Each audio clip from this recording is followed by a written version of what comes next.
Biggers here with Gen Connect to bring you another expert from the incredible Food and Wine Classic here in Aspen. And Marnie Old is wine teacher, sommelier, but your approach is really unique. I specialize in visual explanations, which I think is really helpful for people who find wine a difficult topic to learn about. It's such an overwhelming amount of data when you think about it, all the names of the grapes, all the names of the regions. And unfortunately with wine, the words that appear on the label don't always tell us much about flavor, about whether the wines are lighter or heavier, sweeter or drier. So when I see that label, what's my first visual that I'm going for to understand what this wine will be about?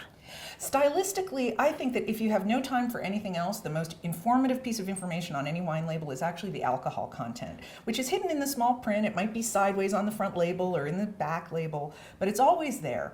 And the norm in the world of wine is 13.5% alcohol. And if you just remember that that's the middle of the road. So 13 and a half is medium. And the higher the alcohol is above 13 and a half, the more likely the wine is to be a heavier, bolder, more intense, more dessert-like style in terms of its aromatics, even if it's bone dry. It's also much more likely to see oak barrel aging in those alcohol ranges. And the lower the alcohol is below 13 and a half, the opposite is true. Instead of more richness, you're going to get more refreshment. You're going to get styles that are brighter, cleaner, more acidic, more refreshing, and much less likely to see any oak aging at all. So starting with the alcohol content is just a wonderful first tip. Absolutely. Next on that visual, a lot of us were just kind of drawn, frankly, to pretty labels, but don't judge a wine by its label. You know, I don't think you can actually say that, because in theory, yes, it's just a sticker and it can look anything. It doesn't necessarily have a connection to the wine inside.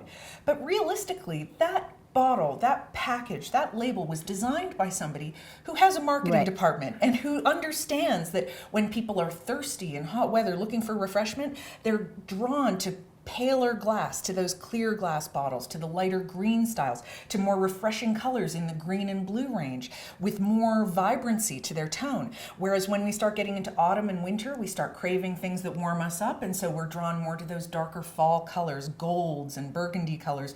We see darker glass and so on. And so, believe it or not, there is actually some conclusions that are actually relevant about style that you can draw from the what labels. You're telling me is something that I probably have always been practicing intuitively. And then one final question about this visual approach. I have to say, the label, the price. If I'm looking at a group of Sauvignon Blancs from the Sonoma region that go from $17.99 to $13.99, start with the price you're comfortable with first, before you start making any other stylistic decisions, because realistically, that is the most important part of any shopping decision. Whether you're buying shoes or a house or a new car, you would never look past the price and make a decision based on other factors alone, would you? Why do it with wine? It doesn't make any sense at all. So find your comfort level and then begin using the alcohol percentage, and then of course take a look at you'll find a lot of clues right in those labels. And in wines in the United States right now, the point of diminishing returns in my mind for a sort of sweeping generalization for the wine business is around $15. So every extra dollar you spend up to about $15, you're getting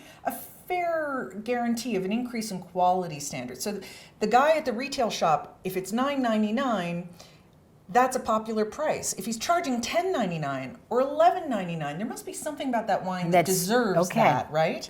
But once you get over $15, do the quality levels improve? Of course. But the increments get smaller and smaller. Well, I know that next time I enter the wine shop, I'm going to have a much better roadmap, thanks to Marnie Old, Master Sommelier, and of course, wonderful teacher. Thanks, Marnie. Thank you.